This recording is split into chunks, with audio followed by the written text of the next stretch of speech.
and 1. Chair. This one is a pretty nice round. However, opposition is kinda messy because first, wrong matter. In our defense, we tried fixing the matters 3 POIs under LO and Y POIs under Deputy Leader of Opposition. Let's go with the info slide, Chair. According to the info slide, which had been given by where's the info slide again? Which is given by OC, choice feminism is the branch of feminism that believes that all choices that women make are inherently feminist. So meaning to say that if all choice that they do is feminist, if you do not believe, the info slide of the OC, you can also go read the Social Sciences Journal and Feminist Journal and why they are debunking choice feminism, which already been an intro of our deputy leader position expand.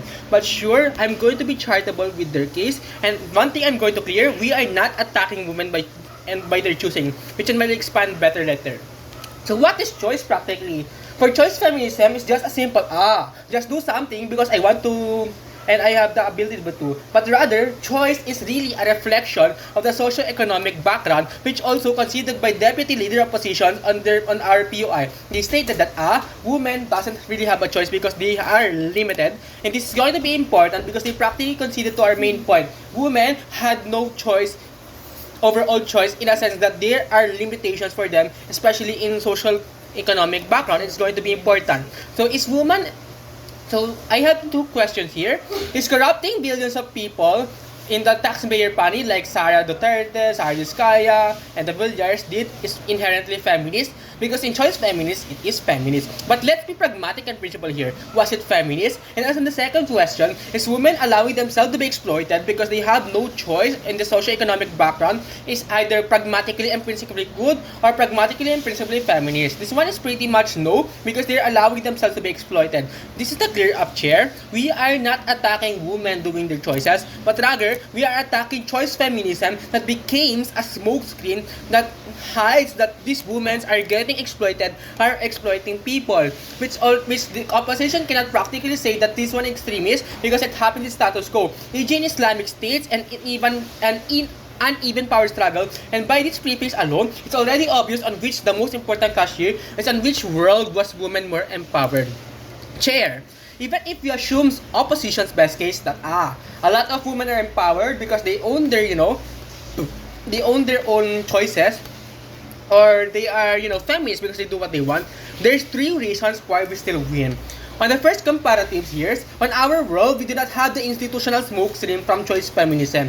This comparison is sound-winning in itself because on our end, we ensure that that women, even if they still do XYZ choices, these choices, they are not going to be perceived as feminist but rather harmful because A, we know that these women don't have a choice, and B, we know that they have not a choice, and therefore we are going to say that we are going to flag this one as harmful because choice feminism is practically stating that if woman does this automatically, it's automatically feminist or good, even if it's not. At least on our end, we have more safety mechanism and accountability. Note, Chair opposition also stated on women not having their capacity, and they have their autonomy and intrinsic autonomy as a person. Sure, we give you this one that they have autonomy, but their autonomy only relies on what their socioeconomic background can give. Dear Adjas, a woman in Islamic states, like what our Chair, Prime Minister, and Deputy Prime Minister stated, doesn't really have much of a choice because their norms aren't really free for women. Same with extremely conservative societies. You cannot claim you are for women while stating that women who are being trapped and forced to do XYZ choices in a conservative and anti-women society is feminist because it's the antithesis of feminist. Feminist is for equality. Feminist is for empowerment. But sure, let's mask under choice feminism that it's okay to be, a slave. It's okay to be discriminated because, women choice it even though they really don't have a choice. See the irony here, Chair? Choice feminism wants to give women empowerment by stating that they have their own choices, therefore it is feminist, but the main leeway of choices is what they have in their world, what they have in their society, and a lot of women really doesn't have it. Chair, on gatekeeping, Chair, it is not symmetric on our end. I'm going to concede on this one. Let's assume opposition's main best case that there's going to someone who is going to divide what feminism is. But Chair, it's still going to be better on our end because at least we are not masking patriarchy at all. We are not going to, outright ban, or we're not going to outright shame those who doesn't do makeup or those who goes into trad wife things, and they're going to be viewed as they're not following the feminist movement, or that they're not feminist. But at least we still ensures and sees that they are being oppressed and we must do something about it because there's no institutional smokescreen on our end which the choice feminism gives. And on opposition also made one POI that why don't just expand their choices? Two things here. Chair, Ops keeps debating in debate land. Let's be realistic here. Will Islamic states listen? Will communities who had been oppressing women for thousands of years listen and give them choice? Pretty sure no.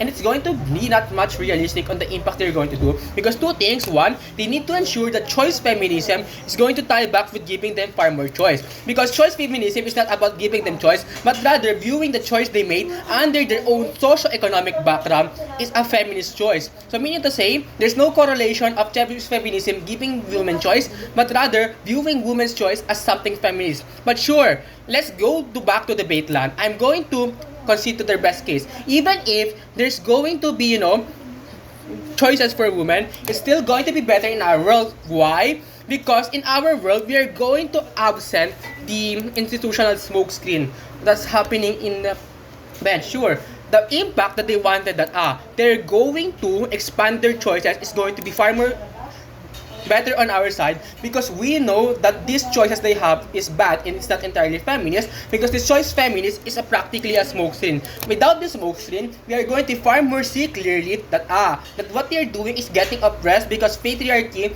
is using these mechanisms to oppress them. Therefore, if we know the main ways of tenets of oppression happening in their society, we are going to get them much better choice. So pragmatically and principally speaking, we already win this debate. Here.